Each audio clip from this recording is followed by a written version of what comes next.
Est-ce qu'on réussira cette révolution? C'est-à-dire, vous pensez que le mouvement ne s'arrêtera pas? Non, ne s'arrêtera pas. Le mouvement est... Dont on a vu d'ailleurs qu'on sait maintenant qu'Ahmadinejad était minoritaire. Tout à fait. À ces élections, pas minoritaire, très minoritaire. Il faut savoir une chose, les élections iraniennes ont été toujours truquées, c'est normal. D'abord, on choisit qui peut se présenter, ensuite, on arnaque un peu les élections. Mais cette fois-ci, ce n'était pas truandage, c'était un coup d'État. Ça veut dire, moi, je connaissais les résultats du lendemain, à midi à l'heure de Londres, le vendredi. Donc, c'était un coup d'État.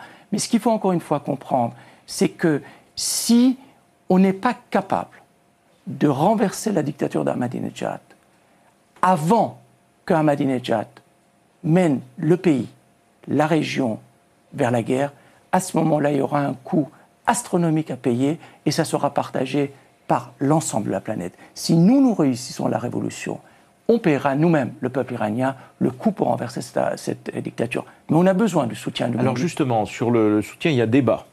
Puisqu'il y a une découverte récente d'un nouveau site nucléaire, il y a des discussions sur l'uranium enrichi, etc.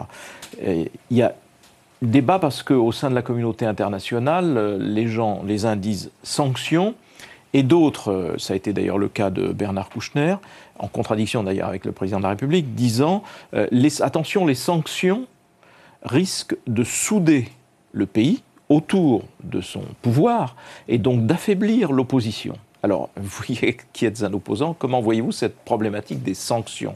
Est-ce que vous pensez que les sanctions sont de nature à aider l'opposition ou au contraire à aider de facto le pouvoir par réflexe national, tout simplement? À partir du moment où le peuple est mûr pour le changement, à partir du moment où le peuple demande le soutien du monde libre, à partir du moment où le peuple est prêt au sacrifice nécessaire, nous savons très bien que sans les sanctions, nous ne pouvons pas mettre ce régime à genoux. Nous savons que nous allons souffrir. La liste des sanctions, je le donne dans le livre, je ne vais pas rentrer dans le détail. Une partie, c'est ce que d'ailleurs, aujourd'hui, le monde est en train de se préparer, c'est-à-dire l'essence et le pétrole. Mais le peuple iranien le demande, même s'il va souffrir. Parce que sans les sanctions, on ne peut pas affaiblir le régime. On ne peut pas affaiblir cette dictature. On ne peut pas le renverser. Votre ministre des Affaires étrangères, qui est quelqu'un que j'apprécie beaucoup, sur ce point, il se trompe, comme d'autres. Par contre, votre président, il a raison de dire que ce régime ne reculera jamais sur les terrains acquis. Il ne reculera jamais sur sa bombe atomique. Sa bombe atomique est un moyen de montrer sa puissance. Si on n'arrive pas à mettre ces sanctions en place pour mettre le régime à genoux, nous, le peuple iranien, nous ne pouvons pas finir le travail pour renverser le régime. Amir Janjaika, en quelques mots, qu'est-ce que vous donnez comme probabilité de durcissement dans les semaines, les mois qui viennent? Est-ce que, vu par vous, il y a une inéluctabilité d'un affrontement, ou bien est-ce qu'au contraire, il y aura, à la fois par le jeu combiné de l'opposition iranienne et puis des pressions internationales, une possibilité de changer la donne? Le rôle d'un homme politique n'est pas donner des probabilités. Le rôle d'un homme politique est de convaincre, mettre tous ceux qui doivent nous aider sur le bon chemin. Nous devons aller vers des sanctions. Nous devons faire attention, ne pas se faire avoir par les jeux d'Ahmadinejad. Quand il a su, d'ailleurs il faut que vous posiez des questions, comment le président iranien, quelques jours avant cette annonce surprise préparée, a pu savoir que vous allez annoncer ça? Dites-vous qu'ils sont très, très impliqués, très au courant de ce que vous faites. Leur intelligence est très élevée. Ce que vous devez faire attention. Vous avez la responsabilité. Quand je dis vous, c'est le monde occidental.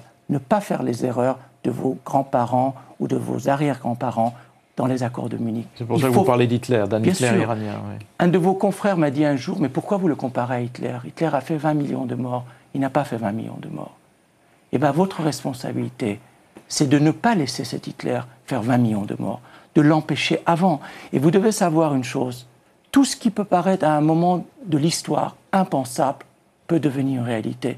Notre rôle, le rôle des responsables et le rôle des médias, c'est de l'empêcher. Cet homme représente un danger pour le monde arabe, pour le peuple sunnite, pour l'existence de l'État d'Israël, pour la stabilité de la planète. Vous avez la responsabilité de faire face à votre responsabilité et ne pas repousser constamment l'échéance de vérité au plus tard. Et cette ligne dure sans concession, à vos yeux, elle peut être partagée par des opposants à l'intérieur de l'Iran, en dehors de l'opposition à l'extérieur de l'Iran dont vous êtes un des représentants? Ça doit être. l'opposition de résistance ne peut réussir qu'avec l'intérieur du pays. Les étudiants, les syndicalistes, les industriels, les membres du régime.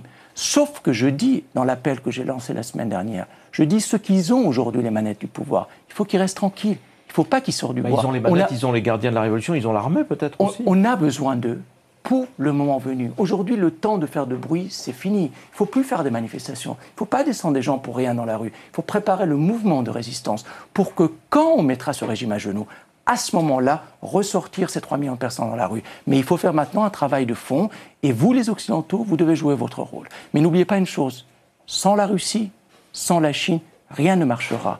Il faut que vous réussissiez votre négociation avec ces 2 grands pays qui seront dans le camp du peuple iranien, mais il faut avoir leur accord. Eh bien voilà, merci Amir Jahanjaei pour ces éléments sur une situation en effet qui est délicate vis-à-vis de l'Iran. L'Hitler iranien, c'est le titre donc de votre livre aux éditions Jean-Claude Gozevitch, dans lequel il y a aussi des propositions pour une 2e république iranienne, donc qui ne se contente pas de l'analyse internationale, mais qui va aussi essayer de tracer les voies d'une sortie de la dictature. Merci Amir Jahanjaei. C'est moi qui vous remercie.